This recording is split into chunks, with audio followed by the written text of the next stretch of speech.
you found out that you were diagnosed with autism, right? Yeah. Um, Before I like really get into the question, can you give us like the backstory behind you discovering your autism? Um,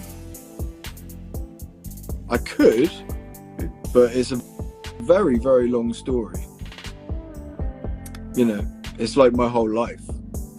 Wow. It's like, do you want to talk about my whole life in like an hour? Because that's what I'm going to do. You know, I'm 39 and they diagnosed me with autism, and possibly I have to be screened for ADHD as well.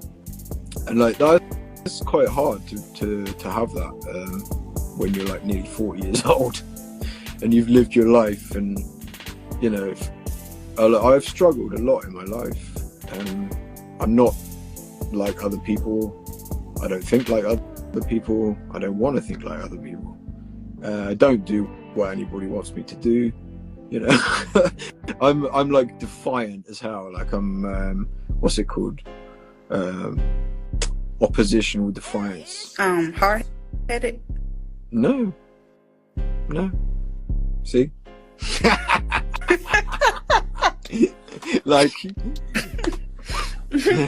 but yeah, like I think nowadays like I'm doing okay, and like I don't have so many triggers and stuff, but I've had some really bad times like in the past, and that sort of led me to be put forward for testing, to have testing, and I had to wait for like 7 years, and then things got really bad at one point, and then they referred me on this other quicker service, and then I got to actually finally have a screening, and they were just like, yeah. You know, I mean, I don't know,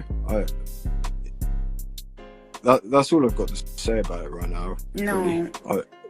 Thank I you mean, if you for... have any specific questions, I but do. like I think you know, a lot of people that I speak to are like on the spectrum, if you want to call it that, or their brother is, or their son, or whoever, their auntie, their mum, whatever. Like we're all different, and it will help me to explain to some people that just they'll never understand anyway. You know, they'll never really understand that you know, people are complex, basically. Mm-hmm.